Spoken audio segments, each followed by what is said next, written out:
De toute manière, le chantier aussi est l'occasion pour les entreprises de se former. Mais pour ce chantier, pas de raison de désespérer. On va arriver à notre objectif pour cette maison et pour les maisons à suivre. Donc ça, c'est le gros avantage si on s'y prend à temps.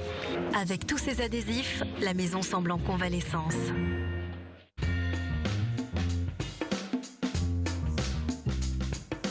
Des capteurs solaires thermiques installés sur le toit, un ballon, un système d'appoint pour les jours froids d'hiver, c'est la recette de l'eau chaude solaire qui vous permettra de réduire de 40 à 60% votre facture d'eau chaude.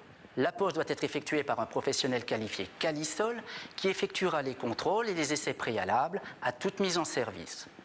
Vous trouverez la liste de ces professionnels alsaciens sur le site www.energievie.fr.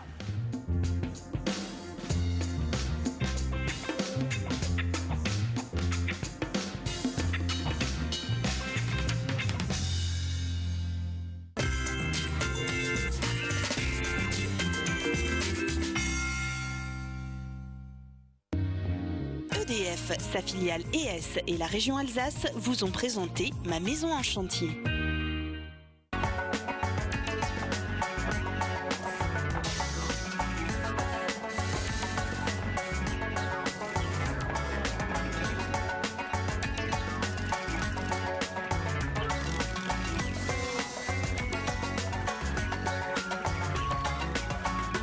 Et on prolonge maintenant la discussion sur les bâtiments basse consommation avec un focus particulier sur l'étanchéité et la VMC avec nos invités, nos experts. Martine Grévis, bonjour. Bonjour. Vous êtes chargée de clientèle et de développement au sein de l'entreprise DER, c'est à Egenheim. Vous êtes notamment spécialisé dans les tests d'étanchéité à l'air. En face de vous, un architecte, Philippe Klein, bonjour. Bonjour. Merci de votre présence ici.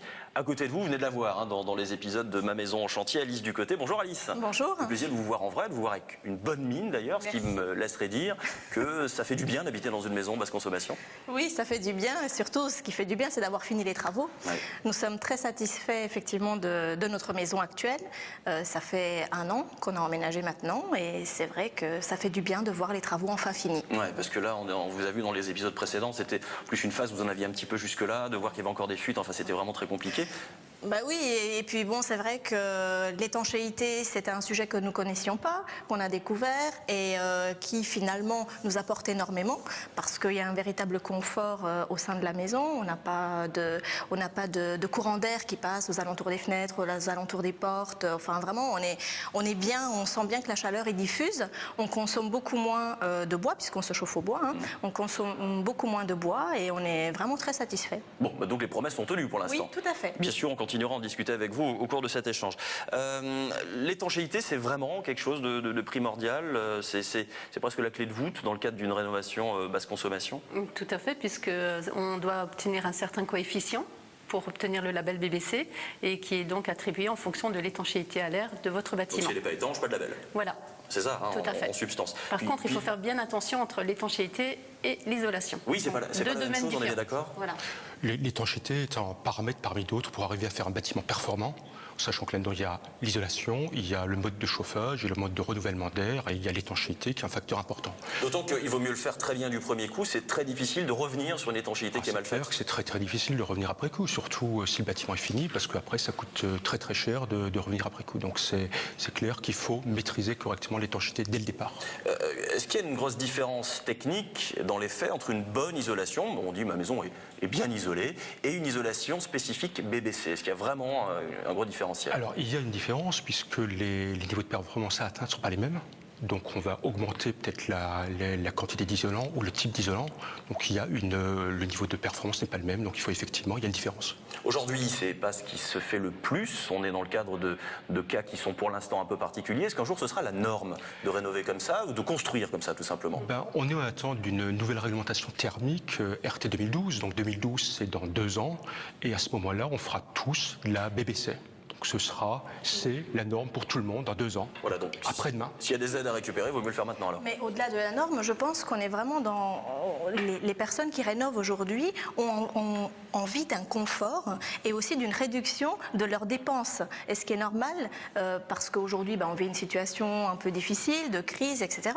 Donc les gens sont de plus en plus sensibles à ces rénovations qui vont leur permettre d'économiser de l'argent, tout simplement. Martine Grévis. Au niveau du chauffage, au niveau de l'énergie. Au niveau de l'énergie, bien sûr. On a vu là justement ce qui avait un petit peu désespéré Alice et Fabrice dans les épisodes, ces tests d'étanchéité dont vous êtes des spécialistes. Est-ce que ça doit obligatoirement être réussi dans le cadre d'une rénovation BBC? Oui, puisque en fait le test final qui va se faire en fin de chantier va vous donner la validation pour votre label BBC. Par contre, là où c'est important, c'est de pouvoir intervenir en cours de chantier. Donc dès que le bâtiment pour une construction neuve est hors d'air, on va faire un test en cours de chantier ou pour un bâtiment en cours de rénovation, donc on va faire ce test avant rénovation.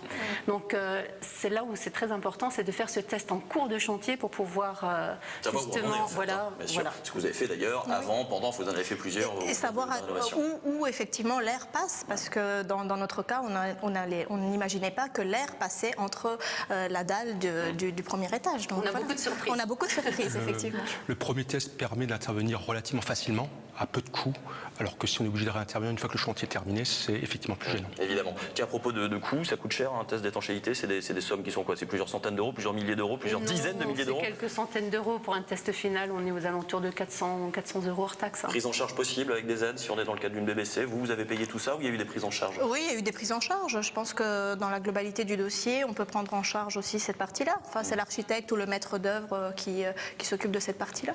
Philippe Klein, on a entendu pas mal de noms qui ne sont pas forcément familiers, de matériaux comme pare vapeur, ouate de cellulose, adhésifs spéciaux.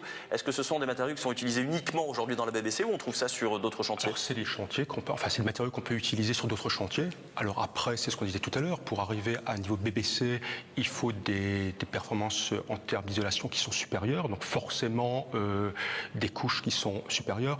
Bon, lorsqu'on parle d'adhésifs d'étanchéité, c'est clair qu'aujourd'hui, ils sont essentiellement utilisés en BBC, mais il pourrait être utilisé par ailleurs. Pour réduire les coûts, on vous a vu le faire, on fait beaucoup de choses soi-même, en tout cas on essaye un maximum de mettre la main à la pâte. Est-ce que ces matériaux-là nécessitent vraiment un savoir-faire particulier ou il y a des choses qu'on peut faire soi-même? Alors moi je crois que c'est relativement difficile de le faire soi-même. Alors je ne sais pas comment s'est fait le chantier à Bellenheim, mais c'est vrai qu'on se rend compte déjà qu'aujourd'hui on a besoin de former les entreprises de manière à ce qu'elles soient effectivement performantes dans leur mise en œuvre, en sachant que pour faire un bâtiment BBC, il y a 3 étapes. Il y a la conception, chose qu'on maîtrise, je dirais, aujourd'hui relativement bien. Il y a la mise en œuvre qui est plus difficile, qui demande un vrai suivi en termes de travaux. Et après, il y a l'usage, qui demande une éducation. Et ben voilà, là on est dans l'éducation. Après, oui, allez-y, Alice. Je voudrais juste intervenir. Effectivement, je crois que monsieur a raison. Ce qui est très Fabrice, ce qu'il a fait sur notre chantier, ce sont des détails. Il a utilisé les matériaux pour une petite surface, donc c'était pas compliqué. Mais la plupart du chantier a été réalisé par des professionnels, bien entendu. À propos de professionnels, est-ce qu'il y a aujourd'hui suffisamment d'entreprises spécialisées dans ce sujet qui nous intéresse aujourd'hui, c'est-à-dire l'étanchéité? Est-ce qu'il y en a assez pour faire face à la demande, bien sûr? Aujourd'hui, les entreprises existent, elles sont suffisamment nombreuses, surtout par rapport aux chantiers qui sont courts, mais grosso modo, puisqu'on disait que demain ce sera la norme pour tout le monde, il faut que toutes les entreprises se forment et que chaque entreprise soit capable de répondre avec efficacité à la demande. Martine Grévis. Oui, par contre, il faut faire très attention si vous voulez faire labelliser votre bâtiment. Il faut que la société ait l'autorisation du ministère d'Efinergie. Donc il faut qu'ils aient la fameuse autorisation Efinergie, et là on est une trentaine sur toute la France. Voilà ce que vous l'avez ce label. Hein. Où est-ce qu'on vous trouve d'ailleurs? À part les pages jaunes, où est-ce qu'on peut vous trouver? Est-ce que vous faites partie ce qu'on appelle la shortlist, la liste officielle validée par des organismes? Tout à fait, on nous trouve sur le site d'Efinergie. On peut nous trouver sur Promotelec, enfin on est répertorié sur tous les sites officiels. De toute façon, l'architecte que vous êtes est tout à fait capable, vous, en plus d'être président de l'Union nationale... Des syndicats français d'architectes. Voilà, donc forcément, vous et vos collègues, vous savez conseiller et puis indiquer les entreprises labellisées, hein, on est d'accord. Alors, cette fameuse VMC qui a posé pas mal de questions autour de nous, et des questions parfois même existentielles, puisque la maison, on a presque l'impression que c'est une boîte maintenant dans laquelle on ne fait plus rentrer l'air. Avant de rentrer sur ce débat-là, la VMC, qu'est-ce que c'est, Philippe Klein? Alors la VMC, c'est très simple. Le bâtiment traditionnel est une passoire où On a des menuiseries qui ne sont pas étanches, on a des murs qui le sont rarement. À partir du moment où on a commencé à isoler le bâtiment après le premier choc portugais, après 73, on a isolé, on a commencé à mettre des fenêtres étanches, on a commencé à se rendre compte qu'on a des pathologies, des problèmes de moisissure, d'humidité et autres. Donc il fallait renouveler l'air, mais de façon parfaitement calculée, de manière à avoir un renouvellement d'air confortable pour l'usage des habitants, mais également pour éviter d'avoir des autres pathologies dans le bâtiment.